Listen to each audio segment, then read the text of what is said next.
So we got some breaking news, not for baseball, but for the Canadian Football League. Second time the CFL and the CFLPA had reached a tentative agreement, and this time, as I checked about 10-15 minutes ago, it got ratified, so bring on the 2022 season. Yeah. Now, on with the 1991 baseball season. January 8th, Rod Carew, Gaylord Perry, and Fergie Jenkins elected into the Hall of Fame by the baseball writers. Let's see. January 30th, Atlanta signs Deion Sanders, making him a two-sport athlete. He also signed with the Atlanta Falcons of the NFL. February 26th, Tony Lazzeri and Bill Veeck elected in the Hall of Fame by the Special Veterans Committee. April 18th, New Comiskey Park opens, and Detroit blows out Chicago 16-0. Yeah, that's not a good way to open your ballpark. May 1st, Nolan Ryan records 7th no-hitter, and this time it was against Toronto. And the last out by Roberto Alomar was a strikeout, believe it or not. Let's see, where are we now? Also on May 1st, Rickey Henderson records stolen base number 939, passing Lou Brock on the all-time stolen base list. June 10th, the National League chooses Denver and Miami for the 1993 season, so beginning 1993 we'll have two new teams. June 16th at Montreal, Otis Nixon first to steal 6 bases. July 6th, National League announces the team names for the two new franchises. They are the Colorado Rockies and the Florida Marlins. July 9th, the All-Star Game at Toronto, Cal Ripken Jr. hits a 3-run home run as the American League beats the National League 4-2. July 28th, Dennis Martinez of Montreal throws a perfect game. Montreal 2, Dodgers nothing. In LA, Ron Hasse was the catcher in that game, and he was also the catcher for Len Berger's perfect game in 1981. Oh yes, October 2nd, Toronto is the first team to reach 4 million fans in attendance during the whole season. And Minnesota and Atlanta win their respective divisions after finishing last the previous season. Gee, I wonder how that turned out. We'll find out later. American League season standings: Julio Franco of Texas, a 341 average. That led the majors, by the way.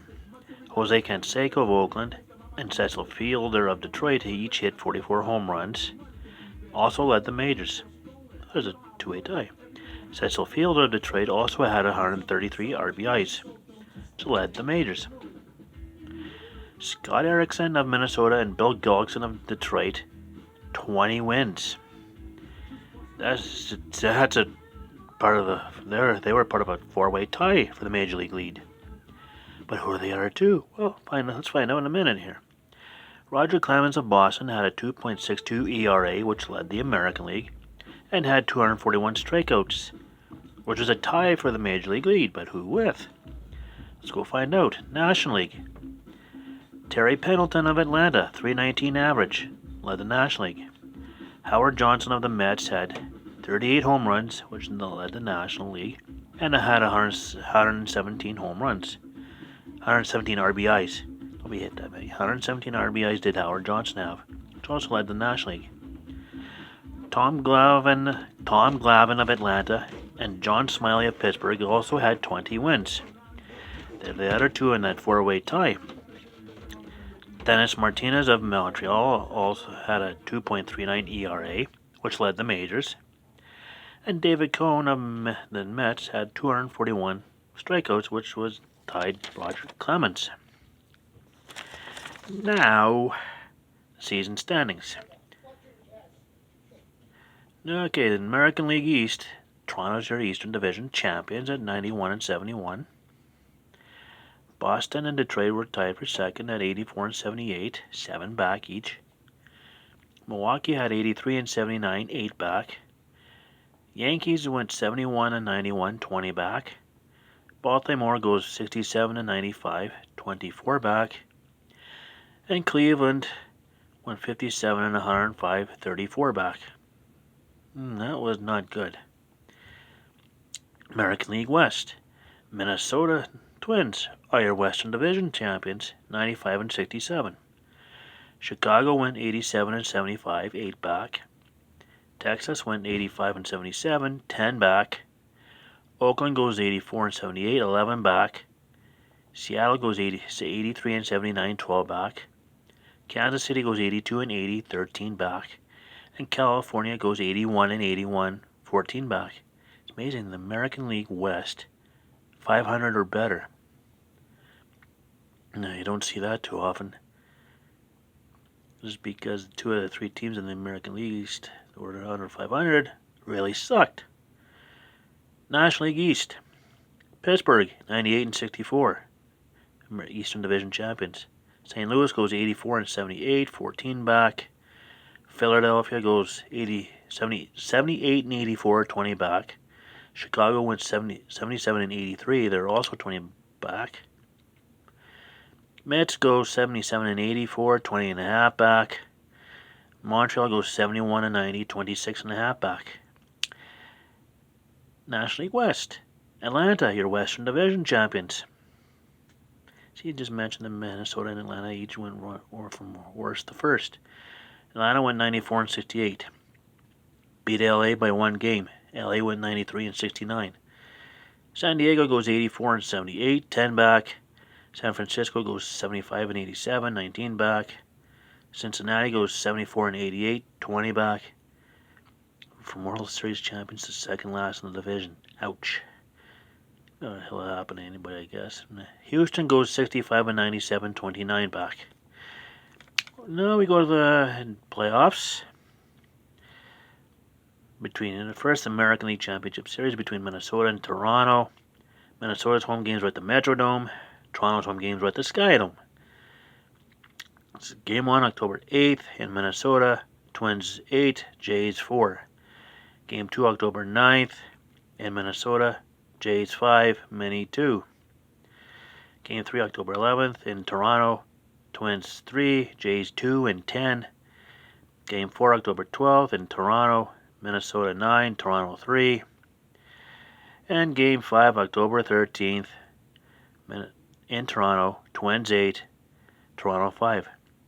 Minnesota goes from worst in the American League West to going to the World Series this season. And this was the Minnesota-Toronto series was the first time the postseason series was entirely indoors. Can't remember if I think it happens again in the future. I can't remember. Anyways, now we go to do Atlanta and Pittsburgh. Atlanta's home games were at Fulton County Stadium, and Pittsburgh was at Three Rivers Stadium.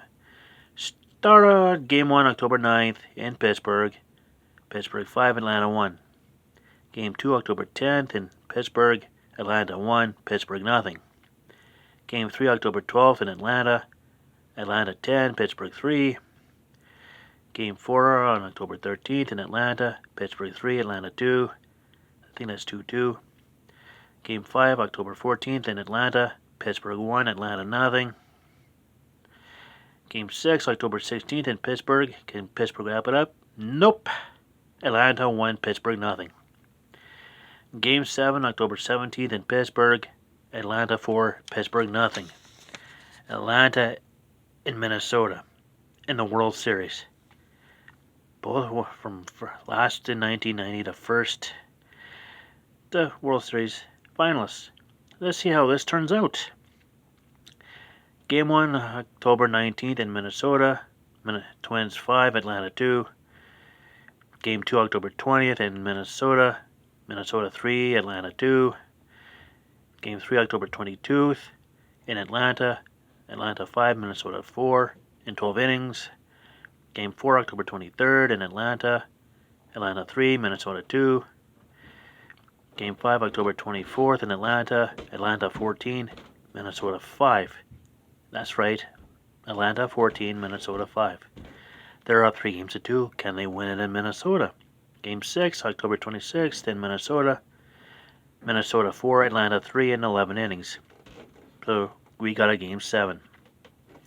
Game 7, October 27th in Minnesota. Minnesota 1, Atlanta nothing in 10 innings. Minnesota Twins are 1991 World Series champions. So, the second time home team won every game in the World Series. The first one being in 1987, which Minnesota also won. If you weren't keeping track, 5 of these 7 games were won by 1 run.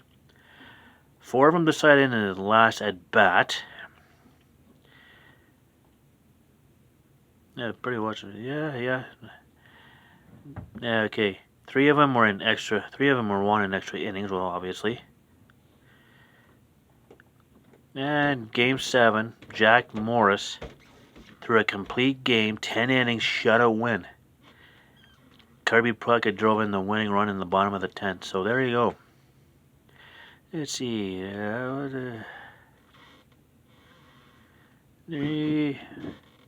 it's amazing. Yeah, okay.